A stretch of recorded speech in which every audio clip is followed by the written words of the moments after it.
معزز مہمانان گرامی اور میرے غیور مسلمان بھائیوں، السلام علیکم ورحمۃ اللہ وبرکاتہ۔ آج میں اس دیوان میں جس موضوع پر لفظائی کر رہا ہوں وہ ہے میڈیا کا منفی کردار اور اس سے بچاؤ کی تدابیر۔ ارباب گزارش، آج کے اس ترقی یافتہ اور ماضی دور میں میڈیا ایک مسلم حقیقت بن چکی ہے۔ بنی نوع انسان اپنے خیالات، جذبات اور احساسات کو دوسروں تک پہنچانے کے لیے جدید میڈیا کا سہارا لیتا ہے۔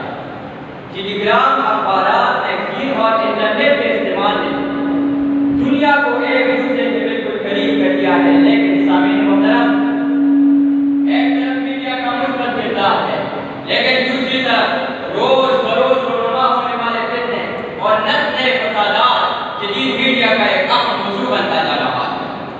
میڈیا کا سب سے بڑا استعمال ذہن سازی اور مخصوص مقاصد کے لیے کیے جانے والا پروپیگنڈا ہے۔ فحاشی اور بریانی سے لت پت پروگراموں کے ذریعے ذہن، سوچ اور فکر کو مفلوج کیا جا رہا ہے۔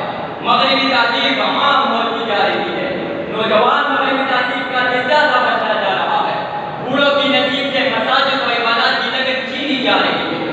بے ہنگم اور بے ربط دلائل سے عالم متدینین اور مستشرقین کے ذریعے نوجوان اسلام کے ذہن میں ان کے عبادات اور مقدسات کے بارے میں شکوک و شبہات پیدا کیے جا رہے ہیں، اور رقص و سرور، فحاشی اور بریانی کو روح کی غذا قرار دے کر اسے معاشرے پر مسلط کیا جا رہا ہے۔ اسلامی ثقافت کی مضبوط عمارت پر میڈیا کے ذریعے ایٹم بم برسانے کی جسارت کی جا رہی ہے۔ ذہانت رو رہی ہے، منہ چھپائے، ذہانت رو رہی ہے، منہ چھپائے، جہالت قہقہے برسا رہی ہے، ادب پر افسروں کا ہے تسلط اور سلطنت شاہی فرما رہی ہے۔ برادران اسلام، جدید میڈیا سے جان چھڑانا نہ صرف مشکل بلکہ ناممکن ہے۔ جدید میڈیا سے آگاہی کی آج سب سے بڑی ضرورت ہے۔ میڈیا کے غلط استعمال جو روز بروز عام ہوتا جا رہا ہے، تو اس کے درست استعمال سے کیوں روکتھام کی جا رہی ہے؟ ہم جب تاریخ کے اوراق کا مطالعہ کرتے ہوئے آج سے 1400 سال قبل امام مسلم صلی اللہ علیہ وسلم کی سیرت پر نظر ڈالتے ہیں تو ہمیں اللہ کا رسول اسی میڈیا کے ذریعے بادشاہوں سے مخاطب ہوتے ہوئے نظر آتے ہیں۔ ہمیں صحابہ کرام پرنٹ میڈیا یعنی حقوق کے ذریعے اسلام کے حقوق کو تبلیغ کرتے ہوئے نظر آتے ہیں۔